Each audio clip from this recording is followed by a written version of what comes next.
All right, cool. All right, so for the most part, guys, we have a guest coach call today. As always, just try and be locked in. No multitasking. There could be some great information here that can change your life, can change your business, can change your mindset. You name it. And as you're listening, you're going to get a lot of great content. Feel free. Don't try and remember stuff. Write down if you have a question. Obviously, take notes. But I bring these amazing people on this call to give you access to get questions answered that you have from people who do life and business at some of the highest levels. So make sure, if you can, just write down notes, and towards the end of the call, we'll do questions and answers. But all right, I'm going to introduce our next guest speaker here. We got Jefferson Rogers, guys, and I've actually, for those of you that follow me, I shared quite a lot of his content. The first thing I want you to do is immediately follow his Instagram, and I'll post it in the community.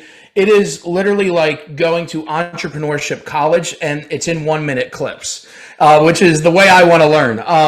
But for the most part, immediately I would just say start following him right out the gate. As far as who he is, he built the fastest growing window company in Utah, right? He was the top company growth at the 2020 D2D Con.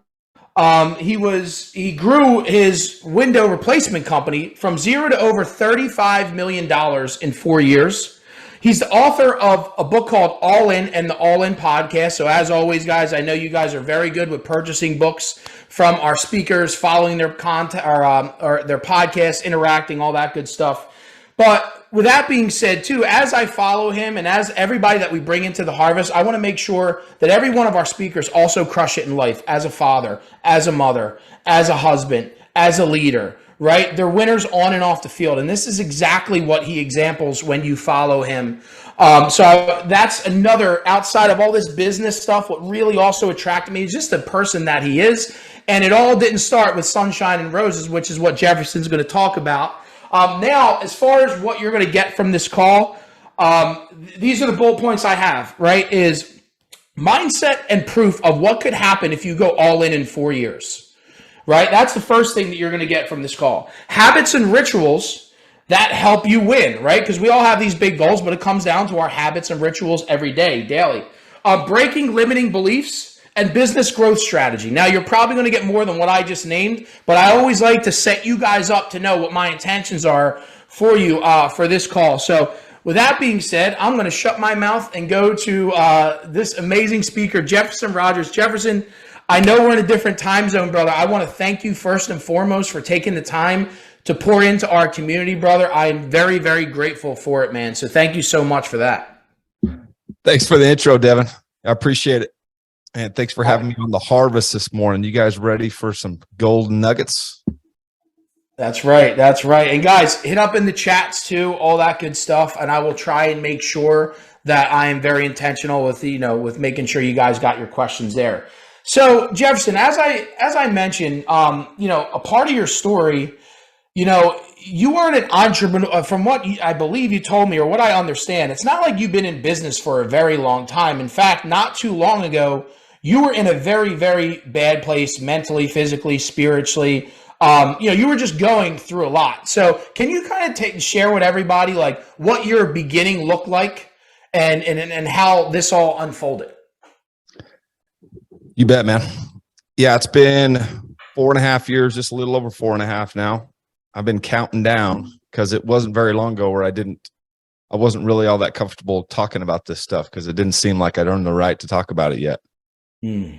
But back in 2017, it had gotten to a really low place in my life. So I was drinking every day. I was smoking weed every day. I had a great opportunity with the company that I was working with. And there was some other guys there that were making, great, mid 6-figure income. But I just spun my wheels and I was so focused on getting home early to go drink some more that I didn't really take advantage of it. Then I got in I got a big argument with my wife. I got in a fight at a concert. I got my truck impounded and, luckily I didn't kill anybody or get arrested. But this, it all kind of accumulated with this one last big event in my life that led to a bunch of shame and guilt and missing my 12-year-old's birthday party. And, it was a very low point, and there's different versions of low points. Like some people lose a loved one or they get in a catastrophic accident or something like that. This was just me going completely against who I knew I was capable of being and against my morals and ethics, and led me to, just wanted to do something different with my life. And I knew that if I continued down this path of drinking, smoking weed every day, that I was never going to get around to doing a whole lot. So I joined a mentor program. It was a call like this every week that we would get on with other people that were trying to do something with their life, and, a great mentor, and just started little by little incorporating these things in my life and learning from other incredible people about what was possible. And it helped me build some belief in the things that I could accomplish. And now looking back at that group, I kept in contact with a lot of them. A lot of them reach out to me and have seen my journey over the past 5 years. And there's not very many of them that took all those tools and habits and disciplines that we picked up from that mentor program and went as fast as I did. So now they're reaching out going, man, I remember you when you were just a punk ass kid out there knocking doors in the snow, talking about your problems with drinking and smoking. And now you've accomplished all this in 5 years. How did you do it? What was that one thing? And the truth is, there's never just one thing, you guys. It was a lot of things, little things consistently done over a long period of time that's led me now to be sober for 4.5 years. I've been running a business and started it from zero to now producing over $40 million in revenue, and, all kinds of other opportunities. I'm actually just finishing up some legal agreements for a real estate fund, and we're raising $12 million for a $160 million Airbnb project. Oh, and by the way, the book's not out yet. So as soon as it is, I'll get the news out to the harvest, because I would love your guys' support. It's going to be a phenomenal book. It's called All In, Get Unstuck, Accelerate, and Go Further, Faster. Are you allowed to disclose like who's involved in this real estate project or no? Yeah. I mean, I've got some big partners that are involved. No, as far as the one that I talked to you on the phone about, I'm sure there's probably other great peeps, but I thought that was pretty cool. That you're, doing business with this individual. They are the baseball player. Yeah, we're so this is a different partnership than I'm working on with A-Rod, but I've been, over the last year and a half, I've been building a brand. And those of you that go on and follow me, if you go back a year and a half ago, I had a bunch of random stuff on my Facebook and my Instagram.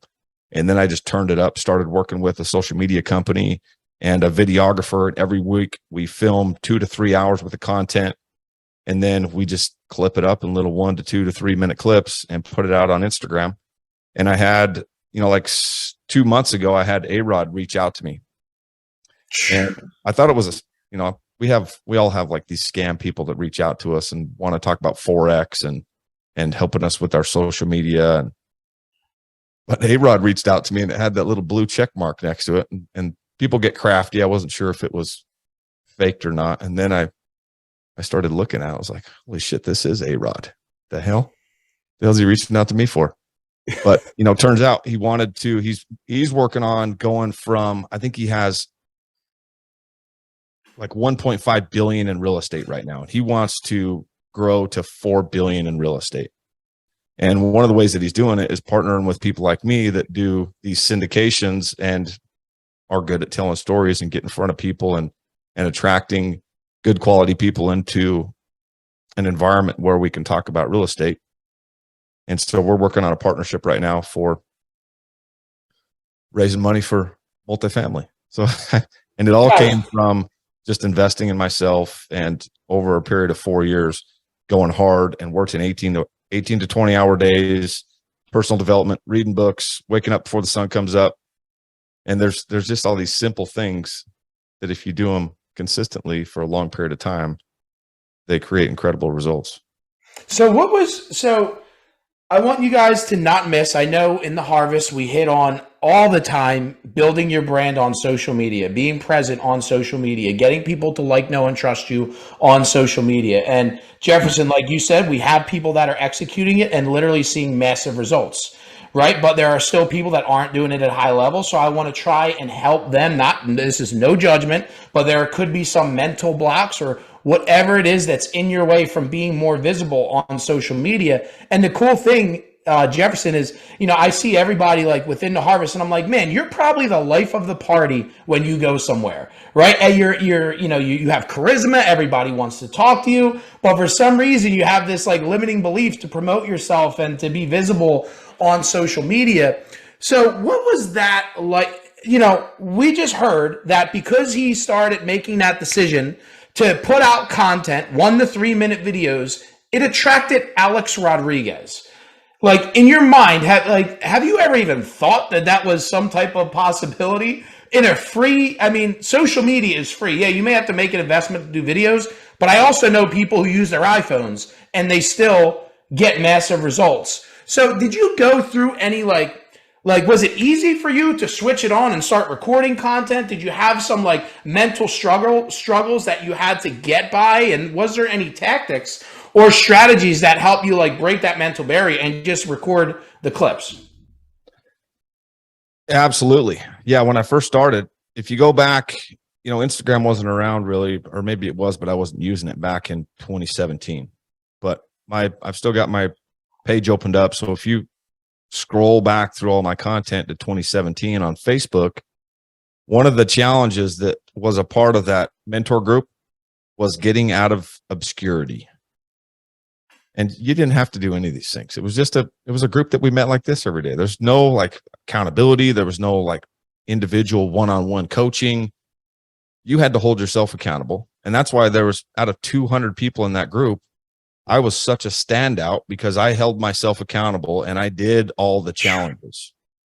One of them was getting out of obscurity. And so from day one, it was uncomfortable as hell to just hold up your phone and do a Facebook Live or record a video and then post it without overthinking it and overanalyzing and saying it's not perfect and it's not what I want to represent. I just started recording and I was doing live videos. So there was no chance of going back and editing or wondering if I was going to post it or not.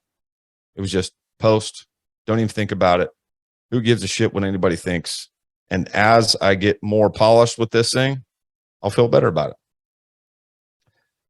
So there was some big barriers, but most of it was just, I don't care. I need to not care what other people think. This is my journey. This is my development. And the cool thing was as self-conscious as I was about all those original videos, I started getting immediate feedback from people. Like, man, we really respect what you're doing. And I had people reaching out to me from, not just friends and family, but people that had wanted to do the same thing in this mentor group, but they just didn't have the guts. And some of those same thoughts that I was having about, it's not perfect. And what are people going to think? We're holding them back from doing things. And, there's still only a handful of you guys that are going to be able to overcome those things in your life. Because reality is that's why there's such a difference in the amount of people that reach a high level of success and the people that don't. Because most people just can't get over all their limiting beliefs and all the things that are holding them back enough to do anything. And they'll show up to calls and they'll say they're going to do something, but there's a reason why they call them the 1%, because the other 99% of people just talk a big game and never get around to doing a whole lot. Good stuff, man. That was a very important thing that I wanted to dive in on, because I just see it time and time again. We have a guy on this call that, he wanted to break through and just start exercising more. Next thing you know, he started doing walks, and then he started hopping on his phone. And I was like, dude, start sharing your journey on the dude. Next thing you know, he's somewhere around here. He's not on his screen on, but he started then, as he's starting to develop the habit of healthier activities on his walks, he then started videoing it. Right. And next thing you know, he started a brand walking and talking with Tim. Next thing you know, he started interviewing and getting people like the presidents of colleges, massive CEOs of companies to go and walk and talk with him. And now his brand's exploding. His business is exploding. Everything about it. And, a lot of people heard that story many times over in the harvest, but it's just, it's just such a testament to just, it's never going to be perfect. Just get on the phone. You know what I mean? And, you're just 100% right there. So getting back to, all right, 0 to over 35 million in sales in 4 years. Now, you said that a lot of people in this group that you were in would say, how do you do it, right? I mean, listen, everybody on here, they're either in sales, they're a business owner, or they were in sales, whatever it is. So if there were, I don't know, let's just say the rule of three. Let's just say that there were three things. Like, what are the three things that you would say? And I know that there could be more, but like what were the three that you were like, dude, like these are probably the top three things that really helped me get like so many sales or build this big? Because listen, when you grow, then what happens with a lot of people, especially today? Well, now I don't have the people. Then you got the growing pains, right? All that stuff. So is there anything that you could say, like, these are the top three things that really help me do what most people cannot do, that people on this call can potentially implement or take more seriously when they're trying to grow their business? Well, for most of us, we know our numbers well enough to know what kind of activity we need to have on a daily basis to be able to hit the big time numbers in our industry. If that's real estate, there's a lot of different marketing strategies.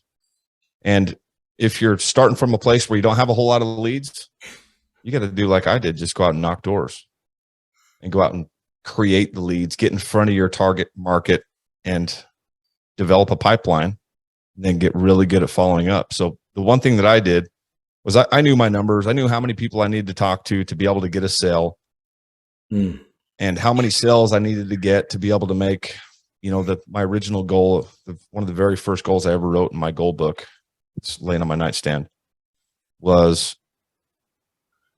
I can't remember how I wrote it, but it was just something like, I want to make $300,000.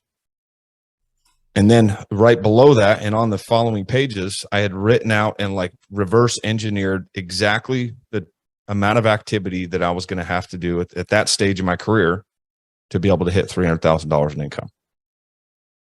And then I can either do 300,000 over a period of 3 years if I want to go at the pace that I'm going now, or I can condense it all and I can go out and put all this kind of activity into a short period of time. And so within the first year, I had made $75,000 the one year, and then I made like $375,000 the next year. Wow. And it was just by increasing my activity. I was doing the same exact things. I didn't really improve by much. I was doing some sales training, but all I did was go out and increase my activity. And instead of going home and drinking in the afternoon, I got that out of the way. I removed some of those bad habits out of the way so I could incorporate some good habits in my life, like staying consistent, working longer, and doing my sales training helped with my closing ratios. But it's just these really simple things. And most of you guys know what you need to do, right? Who all knows what they need to do? They're just putting it off. And it's uncomfortable, and it's a big commitment. So just put those numbers down, reverse engineer it. You know exactly what you need to do. Just quit putting it off. Just start slow. It's not like I went to knocking 200 doors a day in the first day. I had to build up to it. I had to build up to a place where I could get sober. I had to build up to a place where I was doing the activity and reading the books and getting up early. There's all these things that cumulatively, as they all started to come together and work together and all the other bad habits got out of the way, it started making these things incredibly possible. And then, there's only so much that you can do by yourself. And I'm sure some of you are finding that out. You've been in the coaching calls and you're taking the advice and you're taking the criticism and you're doing something about it, but you're running solo. You're like the lone wolf, and there's only so much you can do by yourself. And I got to that point in my business where it was 18 months. I did absolutely everything, every job, closed every deal, scheduled every install, collected every check. And I was doing, 18 to 20 hour days. My wife was pissed off because my wife and kids never saw me. Then it was like, man, I learned all this stuff really well. There's nobody that knows it better than me. What better person to go and teach somebody to do it? And now, it went from just me that first 18 months and a couple of sales guys to now I've got a company of close to 100 people. That's incredible. Two things, and I want you guys to write down a note. One, you said you have a goal book. So can you go into detail? I mean, it may sound whatever exactly what it is, but like, what is that? What's the mindset? How did you hear it? What exactly do you do with that goal book? Yeah, so it's a big part of the journey, and a big part of the success was becoming goal oriented. I'd never been goal oriented. I'd heard it tossed around. It was kind of a buzzword and people talking about being goal oriented. I was a freaking pothead and a drunk, and I hung out with a bunch of other drunks. So we didn't really talk about that stuff. And I didn't have the discipline, and it was too early in my life when I was talking about it for it to register the importance. So back in 2017, when I joined that mentor group, one of the daily challenges was write your goals down every day, morning and evening. And I've still got my original goal book. It's all filled up now, but I like going back through it and reading my goals and just kind of going back to that frame of mind that I was in early on in the process. It's interesting to just see how fast things have happened and enjoy it a little bit, because I don't take time to enjoy it all that much. But every day, get one specific book. This is my recommendation. There's lots of different opinions on this, but get one specific book and buy it specifically for writing your goals in. Keep all your notes and all your chicken scratch somewhere else, and just put this book on your nightstand, put it in your backpack when you go on a trip, take it everywhere with you, and write your goals down every day. And I don't know if you guys have ever heard of the law of attraction, or this movie called The Secret that talks about all these philosophies of visualization and manifestation and the law of attraction, where there's this universal energy throughout the universe that you have the ability to tap into to attract incredible things into your life. And one of the biggest tools is writing your goals down. And the way I do it is I write them as if they've already happened. So I go back and look at all those original goals that I thought were just these crazy moonshot goals that were going to take me 5 or 10 years. And I started writing them down as if they'd already happened. I'm so happy and grateful now that I've earned an income of over $300,000 a year. I'm so happy and grateful that I've just bought a brand new F-350 motorcycle. My business did $3 million in revenue, and all these things, all of them have came true. So I don't know how many of you do that regularly, but if you don't, I would strongly suggest that you start, even if it's just once a day to start, like I did, and then you build it up to twice a day, morning and evenings. It's one of the most powerful tools to help you move faster throughout the process and just attract incredible things into your life.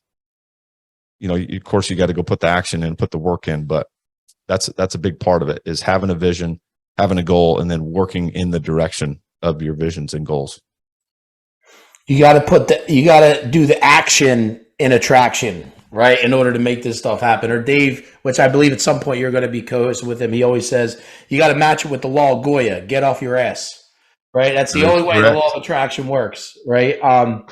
Man, and there's somebody on this call that has an incredible story, Jefferson. And, we have another group in here called the Deep Roots, just like a smaller little mastermind group. And, we were talking about the topic of journaling, right? And, I said, it's just such a weird topic for me because I don't have any interest in writing down what I did that day. It doesn't fire me up. So how I know the importance of reflection and all that stuff. So I'm trying to figure out a way, what is a cool way to journal?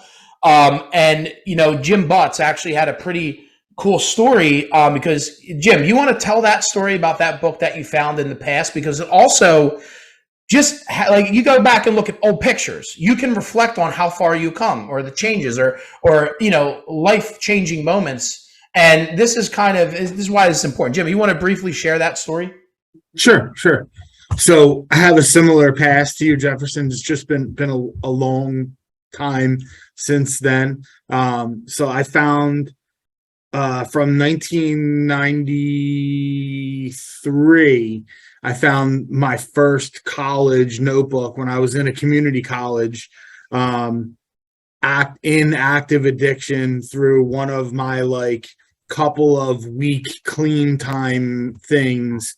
And I had written like 5 full pages of ramblings about why I should stay clean and the things that I wanted to accomplish and the feelings that I would get from standing next to my mom at my college graduation, being clean. And at that time, I only had one child, and how my daughter would feel, with me as her father, and the fears of letting her down and all these different things. And I didn't ever remember even writing it. And I found it 2 weeks ago when I was cleaning my office, and I got to read, I've been clean for 24 years now, and I got to read the stuff that I wrote on that day. And it was really super emotional to have a lot of that stuff actually come true and a lot of that stuff happen, and to like feel the pain that I was in when I was writing that stuff, and the wanting to be away from that stuff, but being so caught in the grip that, numerous times I felt like I wanted to stop and couldn't, Yep. And I think, you're probably not the only one. I'm sure there's other people on this call that are both clean and still struggling with it right now. And your mess turns into your message, Jim. So what's cool about it is that, one of the reasons why I started moving in that direction, because I had a mentor, and he had a similar background, and he had overcame the addictions to reach an incredible amount of success. And it made it seem possible for me that this guy is nothing special. He's no different than me. He's just got a little bit more experience and a little bit more time. And all these things were deteriorating my life at a point where I knew I needed to do something about it. And now I get the opportunity to speak in front of kids, young adults, and, groups like this, where there's at least statistically, I know for a fact, there's at least 1 and probably 5 people that are dealing with addiction in here that justify and they make excuses for themselves, and they keep putting it off because it's not bad enough yet. And they can keep being in this high functioning addict and make it look from the outside looking in like everything is okay. But it's not okay. I knew for years and years and years that it wasn't okay. And I had a lot of these conversations with myself. And until I started really taking things seriously and wanting to do something special, and knowing that those things were going to continue to stay in my way unless I got rid of them, I never wrote my first goal down until 9 days after I got sober. I didn't start my business until 2 months after I got sober. I was this close to throwing my marriage away. And it was all because of these problems I had with addiction. And now I opened up the floodgates after that was out of the way. Those bad habits had to get out of the way so I could make room for new habits, new activity, new focuses. And it's a powerful tool, this addictive nature that we have, to be able to just point it in the direction of something else for positivity and growth and making an impact in the world.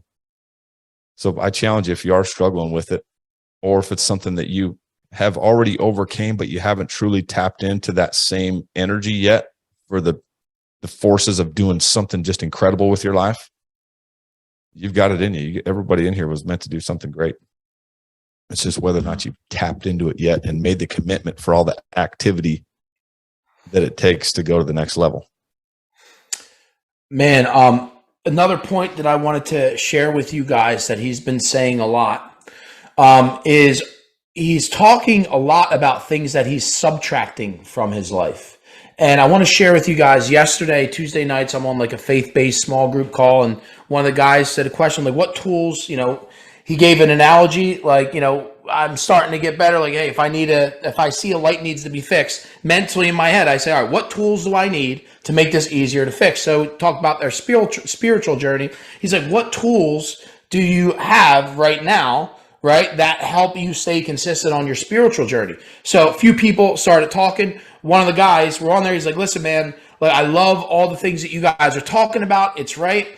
But I want to also say that you don't a lot of times need to keep adding things. He goes, there are some things that you could start subtracting that give you massive results and massive strength too.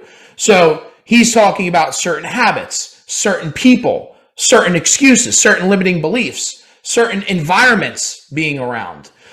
So I just want everybody to make sure that you're not missing that. And then reverse engineering, right? Like knowing the numbers on what goal that you want to have, that I always say the superhero version of yourself would say, this is my goal, not the comfort zone goal, none of that stuff. And then you reverse engineer it. And he just said, it's all math, right? It's all math. You can break it down to an equation. The thing is like, are you willing to be committed to do that math and take the action to that math? Because whatever it is, it's all achievable. It's just math. So, Jefferson, I have a few questions that I want to ask you, and then we're going to give it to the floor for Q&A.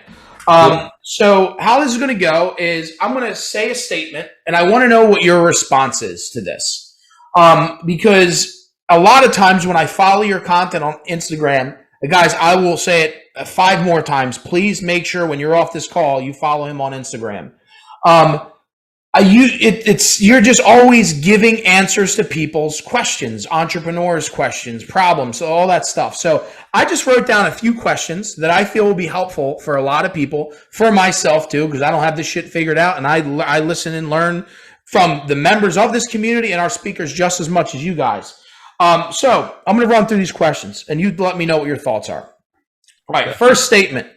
I don't have enough time to exercise and take care of myself. I'm too busy with my family and my work.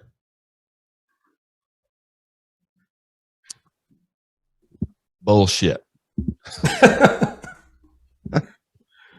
Sometimes you just got to call bullshit on whatever narrative you got going in your head.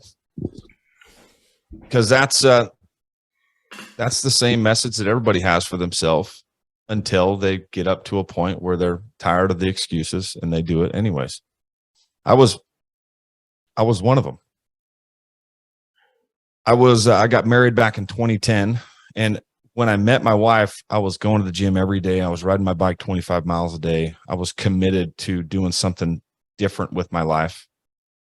And then I got married and I got comfortable, and I got a hot wife that you get complacent, and she's not going to go anywhere. She loves me. So I didn't go to the gym, and I hardly worked out. The most I did was push-ups and pull-ups and sit-ups around the house occasionally. And thank goodness I've got good genes, because it never got too far out of control. But finally it was just, I was tired of the excuses, tired of the justifications. And it started with just going back to the gym and laying on the turf.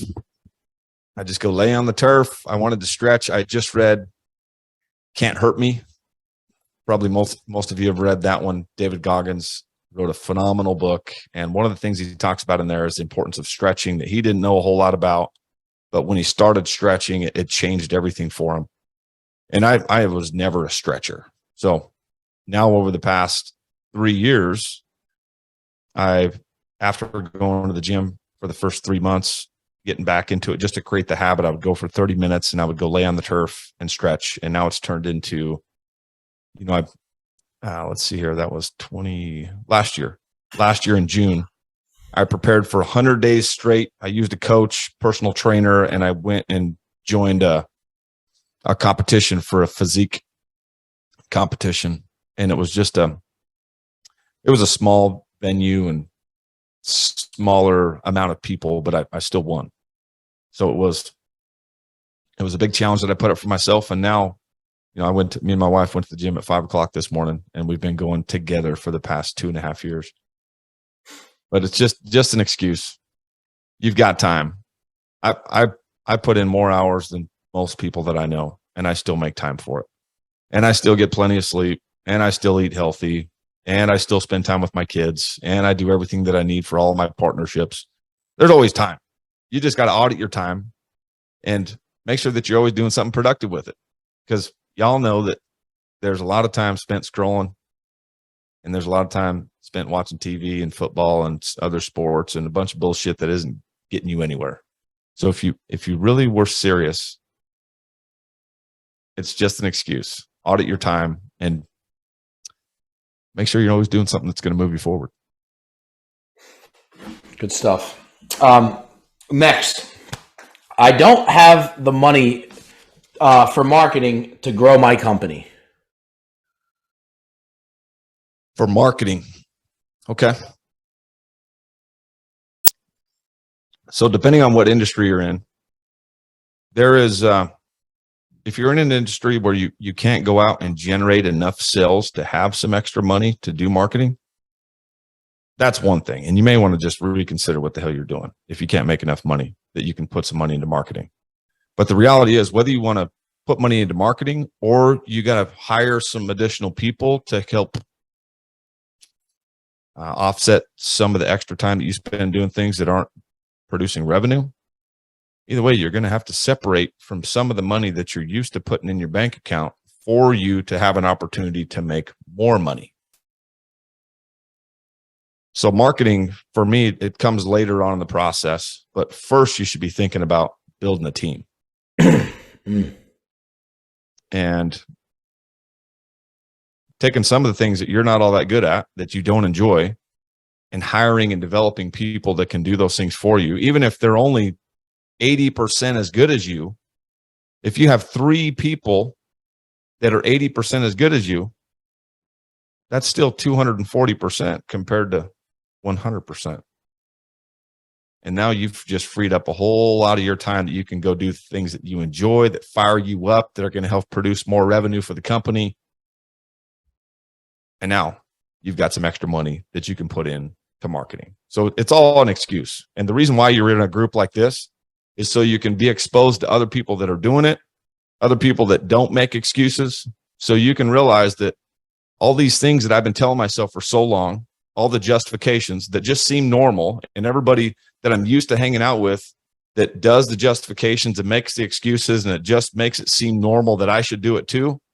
When you start hanging out with a group like this, it starts to point a finger and bring some realizations and some new perspective on all the bullshit that you condition yourself to believe is true, that is just keeping you from being able to grow. Love that. And by the way, you started off by saying you knocked on doors to grow your business, right? It's that sweat equity. If you don't have the money right now, there are plenty of things that just take sweat equity. Yeah. Right. You get out there, you get your hands dirty, you shake hands, you knock on doors, you use free social media, follow Jefferson, start doing the videos that he does. Yeah. And that's in 2022, marketing is incredible. And it's becoming more saturated, more difficult, and they change the algorithms every week. And you got to have an A team to be able to be on top of marketing all the time. But now everybody thinks that they don't need to go out there and knock doors because there's marketing. And so they use it as an excuse to not get around to doing much of anything because their marketing is not working. But if your marketing is not working and the money that you are putting into your marketing budget isn't effective, you can still go out there and take your same skills and abilities and go get in front of your customers yourself. Go knock on some doors, whether you're business to business or you go knock on homeowners' doors like I do. There's no excuse why you can't go generate more revenue. Good stuff. 2 more questions. And this goes into as far as like people, growth, expansion, right? A lot of people right now need more people, right? We have some folks on this call that own recruiting companies, staffing companies, stuff like that. So here goes a statement. I'm a business owner that you speak with. I'm like, Jefferson, I need more people, man. I need to hire more people. I don't have enough people. It's just nobody's hiring in the country today. It's like that's the blanket statement nowadays. And the people I have aren't performing the way that I want them to be doing anyway, right? So I'm just spewing this negativity. What would your response be? Yeah, I hear that one as much as anything. And it's still just an excuse. It's an excuse. You're letting yourself off the hook. The reality is there's just as many people looking for work right now as there ever has been, if you choose to believe it. I've never had a problem hiring people. So it's always confusing to me, like, well, what have you been doing then? Like, if that's truly the case, let's go back and just look at some of the things that you've been doing. And it doesn't take you very long to figure out that they haven't been doing shit. And they're not really putting all that much time and effort into developing and training people at all. They're just using that as an excuse to let them off the hook, to not do the work that it takes to develop and train and to develop yourself into a leader and have a culture and an environment in your business to have people want to be a part of.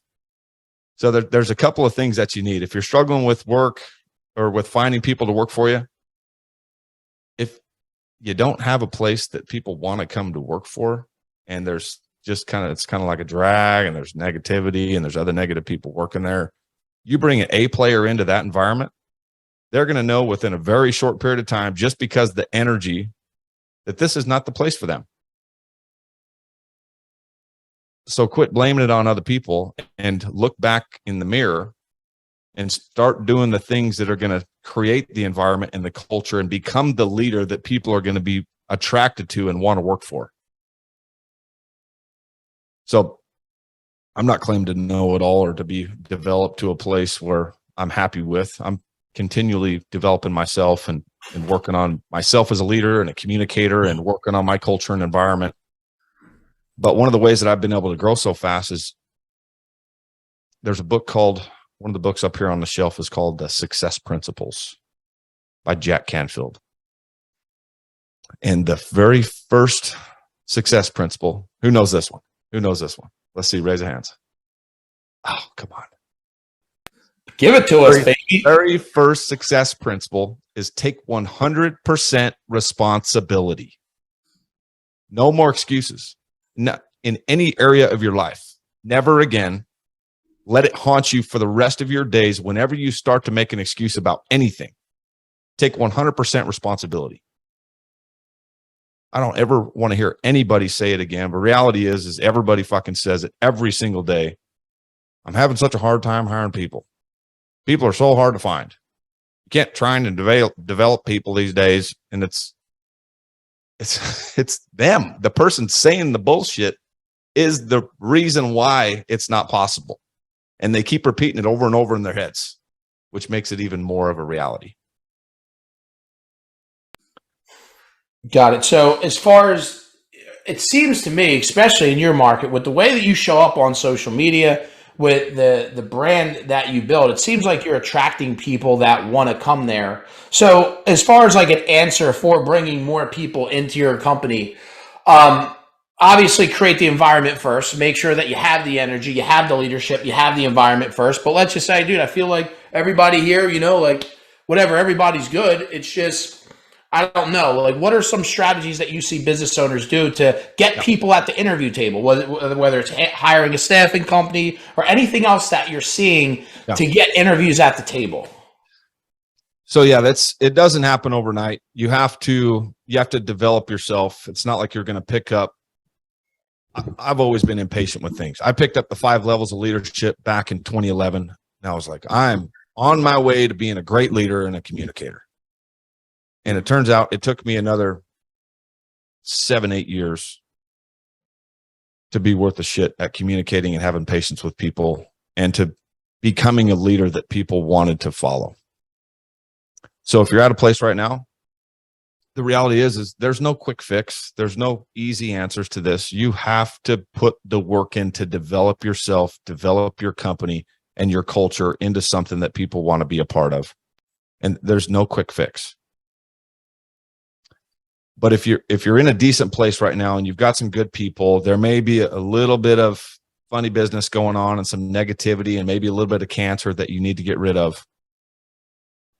If you're bringing an A player in and there's somebody that's spreading some rumors and cancer and negativity, A players are not going to stick around.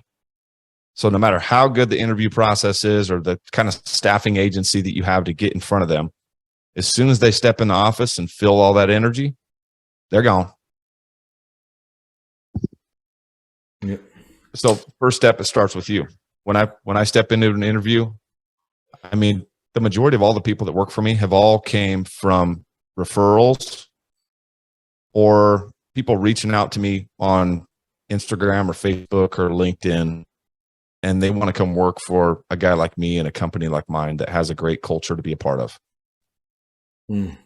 And if you're just in the process of really mass hiring and you need some people, and you're using Indeed or Facebook or LinkedIn, I would get polished on your process and your questions, and then really start working on the environment for people to show up to, because it really doesn't matter if you get in front of them. If you don't have a cool place for them to show up to that they want to be, they're not going to stick around for very long, and you're going to lose a lot of time and a lot of money in the process. Good stuff. All right, one last question, and then Linda messaged me a question. Guys, if you have questions, hit me up on the message. Raise your hand. I want to give you guys every ounce of value I can while we have Jefferson here. Work-life balance. That's it. What are your thoughts on that? Oh man. Find someone who has work-life balance, and they won't have very much money in the bank account. So for me, it's more about having all of the areas of my life harmonized together. Yep. Because I've got a business, and I've got real estate projects, and I've got other partnerships, and I've got a wife and kids, and it all has to work together. And there's there's no balance. There's just all these things going on at the same time, and I want to be good at all of them, and I'm just trying to squeeze them all into 24 hours. So the best solution is just realizing that there's no balance, and if you're trying to go for balance, you're going to be disappointed every time. But there's seasons for growth in life. There's seasons for getting your relationships back into a healthy place. And when you go really hard in business and you got goals and you're trying to hit some revenue goals and hiring people and developing people, this all takes time. It takes a ton of commitment. And for everything to be able to work together, I got to be on the same page with my wife about it, because I'm going to be gone. I'm going to be busy. I'm going to be distracted. I'm at my house in my office, but I was in here for 10 hours yesterday. And every time she comes in, if I'm in the middle of a call, I got to say, I'll just be a few minutes. But man, you have to make time for your family. You have to make time for your kids. And even if it's the 12 minutes that I have in between calls, I'm going out there and seeing what she needed and making sure they feel included and loved. And we got our one-on-one time. I got our date night. I do my one-on-one time with my kids, and we go on business trips together. And as busy as I am with all these other things, I'm just incredibly intentional about making them all work together and letting them know that I care, and we're communicating our goals together, so we're on the same page about all this commitment and time that it's going to take to be able to accomplish them, why we're doing it. There is no work-life balance if you're trying to do something great with your life. It's just rhythm. One of the coaches that I follow, guy John Cheplack, is like fit like you. He always says it. He's like, guys, it's just rhythm, right? And I saw one of your posts when you talked about, listen, this is the deal. Like, you can have somebody that spent an hour with their kids, but if they were not present, if they were not impacting them, if they weren't positive, if they weren't doing stuff with them, whatever. But you say, like, hey, whatever time I'm with my kids or my family, I am locked in, making sure that they know I'm paying attention, making sure that I'm, very present with them, and I'm like impacting them with the time that I'm with them, to continue that rhythm of, hey, just continuing to fill those buckets. It's never going to be, well, I spent 3 hours with my family today, which means I got to do 3 hours in bit. No. So I appreciate that answer a lot, because that's something I always struggled with. And as I hear every high-level person says that same answer, it's like, listen, man, you got to be intentional with being good at them all, but you're never going to have them evenly balanced out. It's impossible.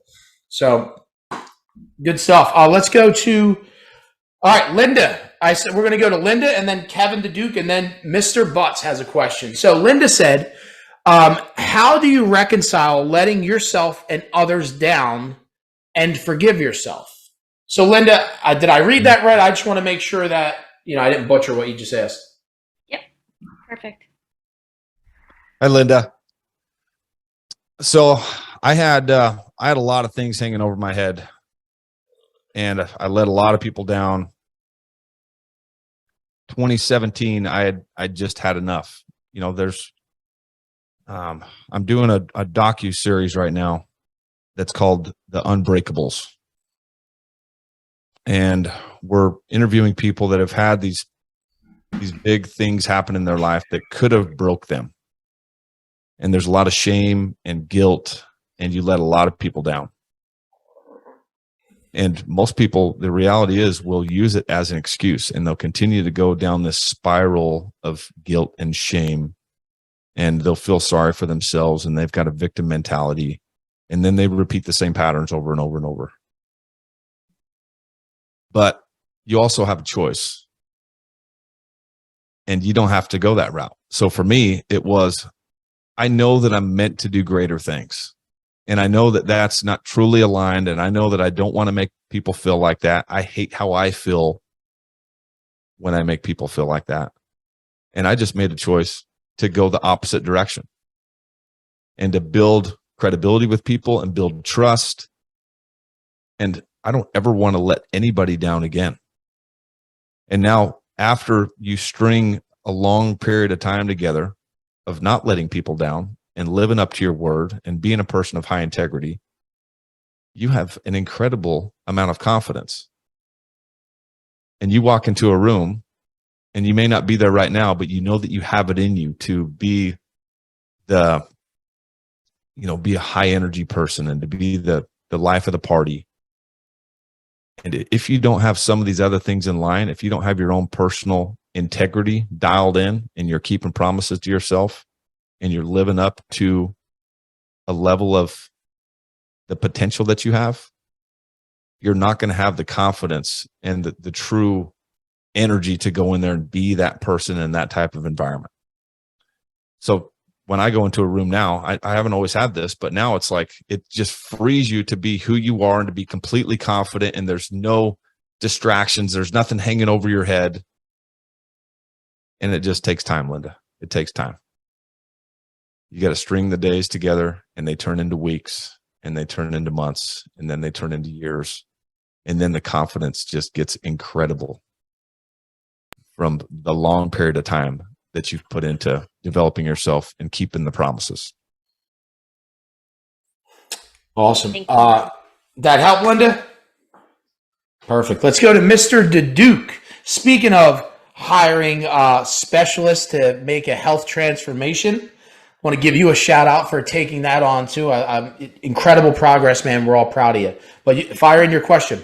No, I appreciate it. Jefferson, it's great to meet you. I really appreciate your time today. Yeah, thanks, Kevin. A lot of what you're saying is resonating with me. January 18th of 2021, I had a stroke. Got out of a bad business partnership and decided to open up my own firm, do things a lot of my way. And as the firm is growing, as we're developing, I could totally just fall back into some of the same, bullshit habits that I had so many years before. Deliberately trying not to do that. It's a struggle. It's an everyday progress thing. So, like I said, you're really resonating with me. But I wanted to kind of get your take. As my business has grown, I think it's the way that we do things has become somewhat attractive to other folks who do sort of the same thing. So I'm getting offers from folks. It happened once over the summer, and I thought that was sort of a one-off. In the last 2 weeks, I've now had 2 other people that have come to me and said, hey, any way I can jump on what you've got going on. How do you evaluate business partnerships and relationships? What are some of the things that you look for? And what advice could you give me and the other folks here who might be interested in expanding with others, but still staying true to their values? Yeah. So you're looking at bringing people on as partners? It's going to be where we don't know yet. I know myself well enough and my own personality that it's going to be Katie Law. It's probably going to have to stay Katie Law, just knowing myself. Yeah. Other folks coming on as like of counsel or partners within the firm, totally fine. Maybe even like revenue share type of thing, but we're working on the logistics of it. But I just, we don't know quite yet where it's all going to lead. So one of the things that I look at in partnerships is that when you get involved with other people, and a lot of times we're attracted to the same type of people that we are, and we can have conversations very easy, and we relate to the same things, and we're interested in the same things. You won't see those partnerships work out very well, though, because those personalities, when it comes to making decisions, and their emotional stability is usually the same, and they butt heads. They don't turn out very well. So when I'm looking at partnerships, I'm always looking at people that can help me offset the things that I'm not good at, whether it's technical or leadership capabilities or very specific skill sets that they bring to the table that I don't have and I'm not interested in. And then, I'm not familiar with what your industry is, but if you truly have something going on that's that good, where you can have a large amount of revenue coming in and you're attracting great quality people, you don't necessarily have to give up pieces of your business to bring quality people in. And this is just a great indicator that right now where you're at, people are interested in this. And maybe what I should do instead of letting people come in and do rev shares and partnerships and letting people take pieces of my business, is just start thinking about how I can expand by keeping all the ownership and just continue and develop the culture and the environment and the systems and processes that we have, so we can attract incredible people to work for us. He's in a law firm. He owns a law firm. Yeah, I think I've gathered that. It's a real estate firm in South Jersey. So, okay. And I'm not sure. I know that there are a lot of law firms that expand and create multiple offices. And I'm not sure what the business model is, because it seems like that the main guy is always the main guy. And even if he's in different cities and different states, he's still the guy on the billboard. And he just has people working for him that help facilitate all of the traffic that he generates by being the guy. So if you don't want to be the guy or the face of the company, then that may be the partnership that you put together. Is you've got the systems and processes. You're the implementer. That's me and my company. I want to be the face, but I don't necessarily want to be the implementer and the guy coming up with all the new ideas and things like that.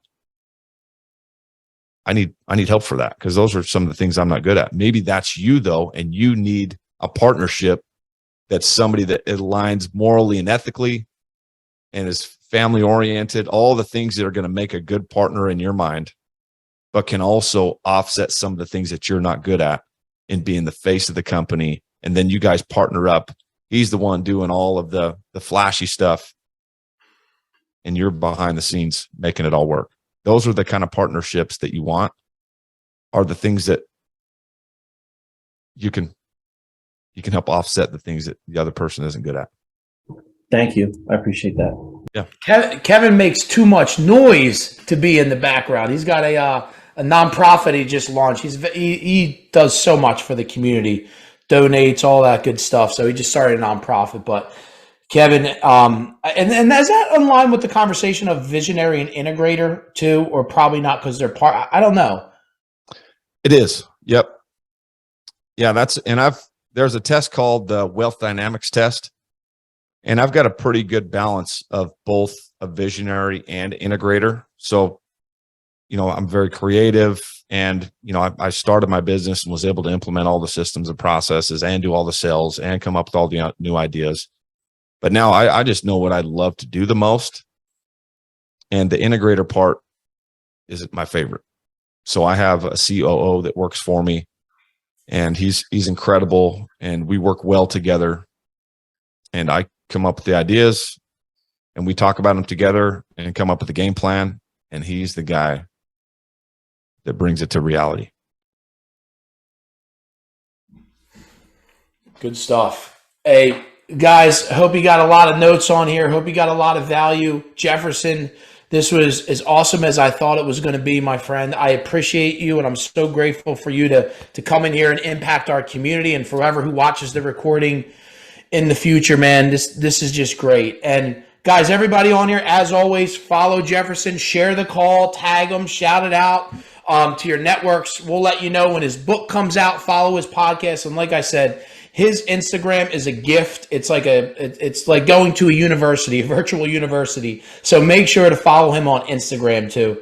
Jefferson, thank you so much, my friend. Absolutely. Thanks for having me on. Absolutely. Have a great week, guys. Take care, everybody.